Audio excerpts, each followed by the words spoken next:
பார்க்கும்போது முடிவுரைக்கு மேலும் ஒரு முடிவுரையாக வெள்ளி விதியாருடைய இந்த பாடல் அமைந்திருக்கிறது என்று நான் கருதுகிறேன். அதே போல முடிவுரையை பாட்டின் நடுவிலே அமைப்பது, ஒரு 19 அடியுடைய அகநானூற்று பாடல்ல முதல் 6 அடிகளில் காட்டினுடைய கொடுமையை பற்றி பேசுகிறார். 7-8 அடிகளில் தலைவியினுடைய அவலத்தை பற்றி வர்ணிக்கிறார். 9வது அடியிலிருந்து 12வது அடி வரைக்கும் ஒரு வரலாற்று செய்தியின் மூலமாக ஊரிலே இருந்த அலரை பற்றி பேசுகிறார். 13வது அடியில் தொடங்கி 19வது அடி வரைக்கும் அவர் தலைவியினுடைய ஆற்றாமைக்கு ஒரு புறச்செய்தியையும் அகச்செய்தியையும் ஓமையாக பேசுகிறார். இந்த பாடல்ல கடைசி அடியில பாடல் முடியவில்லை. 5 வரு நோயோடு துஞ்சாதேனே என்ற 19வது அடியில பாடல் முடியாமல் 15வது அடியான அலந்தனன் உழல்வன் கொல்லோ என்கிற 15வது அடியில பாடல் நிறைவு பெற்றிருக்கிறது. இதே மாதிரி சிறுவெள்ளாங்குருகே என்று தொடங்கக்கூடிய பாடலிலும் இளைநெகிழ் பருவரல் செப்பாதோயே என்று பாடல் முடிகிறது. ஆனால் பாடல் பொருண்மை அங்கே முடியாமல் அணைய அன்பினையோ பெரு மறவியையோ என்று இடையடிகளில் முடிகிறது. எனவே முடிவுரையை பாட்டின் நடுவில் அமைப்பது வெள்ளி வீதியாருடைய வெளியீட்டு தன்மையில் ஒரு குறிப்பிடத்தக்க தனித்தன்மையாக அமைந்திருக்கிறது என்று நான் நினைத்து பார்க்கிறேன். அதே போல அளவடை சொற்களை வைத்துக்கொண்டு தலைவியினுடைய உணர்வுகளை காட்சிப்படுத்துகிற தன்மை வெள்ளி வீதியாருடைய பாடல்களில் புலப்பட்டு தோன்றுகிறது. உதாரணமாக, எனக்கும் ஆகாது என் ஐக்கும் உதவாது என்கிற அந்த கன்று முன்னாது என்ற பாடல்ல நிலத்து உக்காங்கு என்கிற உக்காங்கு என்பதில் அளவடை சொல்லாக வெள்ளி வீதியார் பயன்படுத்துகிறார். அந்த உக்காங்கு என்கிற சொல்லை சீர்பிரித்திருக்கிறார். உக்காங்கு என்று சீர்பிரித்திருக்கிறார். அப்ப அந்த அளவடை சொல்லை பயன்படுத்தியதன் மூலமாகவும் சீர்பிரித்திருப்பதன் மூலமாகவும் பால் தரையில் சிந்தி வழிவதை படிமப்படுத்தி காட்ட விரும்புகிறார் கவிஞர்.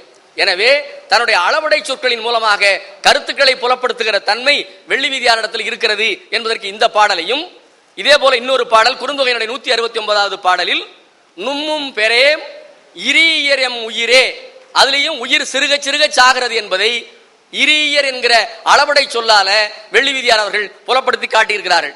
இதே போல தன்னுடைய பாடல்களில் மிக அடர்த்தியான படிமங்களை கையாளக்கூடிய தன்மை வெள்ளி வீதியாருக்கே உள்ள தனிச்சிறப்பு. அவருடைய பாடலை படிக்கிற பொழுது பரவலாக படிம ஆட்சி மிக்கிருக்கிறது.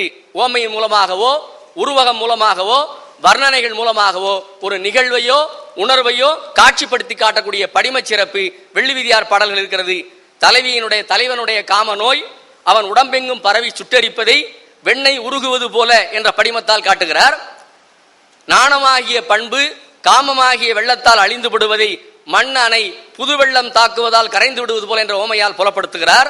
காம ஆசை நிரம்பிய தலைவியினுடைய உடம்பிற்கு பாணரின் பசுமையின் சொரிந்த மண் பாத்திரத்தை ஓமைப்படுத்தி காட்சிப்படுத்துகிறார். இவ்வாறு ஓமைகளின் மூலமாக காட்சிப்படுத்துகிற தன்மை நம்முடைய வெள்ளி வீதியாருடைய பாடல்கள்ல மிக்கிருக்கிறதை நாம பார்க்கிறோம். அதுபோல அவருடைய பாடல்களினுடைய தொடக்கங்களை பார்த்தால் இன்றைய சிறுகதை தொடக்கங்கள் போல ஆர்வமூட்டும் தொடக்கங்களாக இருக்கிறது. பாடலை படித்த உடனேயே படிக்க வேண்டும் என்கிற ஆர்வத்தை ஏற்படுத்துவனவாக இடிக்கும் கேளீர் என்று ஒரு பாடல் தொடங்குகிறது. ஏன் இடித்துரைக்க வேண்டும்? காலே பரிதப்பினவே, ஏன் கால் நடை தள்ளாடுகிறது? அழிதோ தானே நானே, ஏன் நான் கொண்டாடப்பட வேண்டிய நாணம் ஏன் இரக்கத்துக்குரியதாகிறது? இப்படி படிப்பவருடைய மனதிலே கேள்விகளை எழுப்பும் வண்ணமாக பாடலினுடைய தொடக்கங்கள் ஆர்வமூட்டும் தொடக்கங்களாக அமைந்திருக்கிறது. அதுபோல பாட்டினுடைய முடிவுகளை பார்த்தாலும் தொடக்கங்களை விட முடிவு என்கிற கூறு வெள்ளி வீதியார் பாடல்களில் மிகச் சிறப்பாக இருக்கிறது. காமம் பெரிது கலைஞரோ இளரே, காமம் நெறிதர கை நில்லாதே, 5 வரு நோயோடு துஞ்சாதேனே, உலகமொடு பெருங்கொலின் அவலமொரு நெஞ்சே, கெடுநரும் உளரோ நம் காதலோரே என்று பாடலினுடைய ஈற்றடிகள்ல முத்திரை பதிக்கக்கூடிய முத்திரை அடிகளாக நம்முடைய வெள்ளி வீதியாருடைய பாடல் முடிவுகள் இருக்கிறது. அதுபோல சொற்களையும் தொடர்களையும் அடுக்கி பாடக்கூடிய தன்மை அவருடைய பாடல்கள் இருக்கிறது. அதிகமாக இயைபுத்துடையை மிக அதிகமாக கையாண்டிருக்கிறார். குறுந்தொகை 27வது பாடலில் உண்ணாது படாது ஆகாது உதவாது என்றும், 130வது பாடலில் புகார் ஏறார் என்றும், தானே நானே மன்னே இனியே என்றும், 149வது பாடலில், 386வது பாடலில் மாலை மாலை என்றும், நற்றினை 348வது பாடலில் பறந்து பட்டன்றே விளவையிருமே வண்டி மிருமே என்றும் பரவலாக இயைபு சொற்களை ஆண்டிருக்கிறார். அவருடைய பாடல்களில் வெண்மை என்கிற குறியீடு பெரும்பாலான பாடல்களில் கையாளப்பட்டிருக்கிறது. இறுதியாக நான் பதிவு செய்ய விரும்புகிற ஒரு முக்கியமான செய்தி, நம்முடைய சங்க பாடல்கள் வர்ணனையை சொல்கிற பொழுது பெண் புலியை காப்பாற்றுவதற்காக ஆண் புலி ஒரு பன்றியையோ ஒரு மானையோ கொன்று வரும் என்கிற செய்திதான் பாடல்களில் வர்ணனையாக வருகிறது.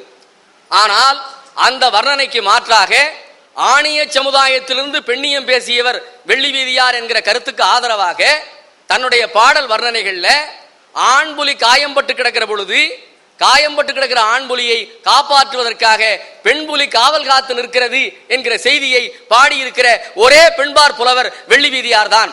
எனவே வெள்ளி வீதியாருடைய தனித்தன்மைகள் என்று பார்க்கிற பொழுது பொருண்மை அடிப்படையில் காமத்தை மிக வெளிப்படையாக ஔவையாரை போல மிக வெளிப்படையாக பேசிய சிறப்புக்குரியவர். அவருடைய வெளியீட்டு பாணியை பொறுத்த அளவில் ஒருமுக போக்கு அமைய பாடியவர். முடிவுரைக்கு பின்னர் முடிவுரை அமைத்தவர். முடிவுரையை பாட்டின் நடுவிலே சொன்னவர். அளபடை சொற்களால் காட்சிப்படுத்தியவர். படிமங்களை மீதியாக கையாண்டவர். அணிநலம் பட பாடியவர். இயைபுத்துடைய மிகச் சிறப்பாக சொன்னவர். பாடல்களில் வெண்மை என்கிற சொல்லுக்கும் அவருக்கும் ஏதோ தொடர் இருப்பதனால பாடல்களில் வெண்மையை மிக அதிகமாக பயன்படுத்தி இருப்பவர். ஆணிய சமுதாயத்திலிருந்து பெண்ணியம் பேசுகிற கருத்துக்கு ஆதரவான செய்திகளுடைய பாடல்கள் இருக்கிறது என்று சொல்லி வாய்ப்பளித்தவர்களுக்கு நன்றி சொல்லி கால சுருக்கம் கருதி என்னுடைய கட்டுரையை முடித்துக் கொள்கிறேன். நன்றி, வணக்கம். எது மாதிரியும் இல்லாமல் புது மாதிரி கட்டுரை படிப்பதில் வல்லவரான பல முத்துவீரப்பன் அவர்கள் வெள்ளி வீதியாருடைய படைப்புகளை எழுத்தெண்ணி படித்தவர் என்பதற்கு ஆதாரம் இந்த கட்டுரை. இந்த கட்டுரையிலே அவர் முன்வைத்திருக்கக்கூடிய கருத்தாடல்களில் உங்களுக்கு ஏதேனும் ஐயப்பாடு அல்லது விளக்கம் தர வேண்டும் என்று விரும்பினால் 2 வினாக்கள் மட்டும் இங்கே அனுமதிக்கப்படுகின்றன. பேராசிரியர் மிகுதியாக பாராட்ட வேண்டும். நம்ம குழந்தைகள்லாம் கூட கற்றுக்கொள்ள வேண்டிய ஒரு செய்தி பகுத்து சொல்லிவிட்டு அதில் சான்றுகளை பார்க்குற முறையை சொன்னாங்க. அது ரொம்ப அழகாக இருக்குது. நான் அங்கே தான் படித்தவன். 55-60 ஆண்டுகளுக்கு முன்னால் படித்தவன். ஒரு செய்தி அவர்கள் சொல்லியது சில இடத்துல ஔவையாரையும் ஒப்பிட்டு சொன்னாங்க. அதுபோல பல இடங்களில் சொல்லியிருக்கலாமேங்க ஒரு ஏக்கம் வந்தது. இந்த வரையறை மிகுதி பக்குவம், அதற்கு மேலே சின்ன விளக்கம். அந்த அம்மா அல்கூலி என்று சொல்லிவிட்டதுனாலேயே அது எப்படி காமம் ஆகிவிடும் எனக்கு ஒரு ஐயா.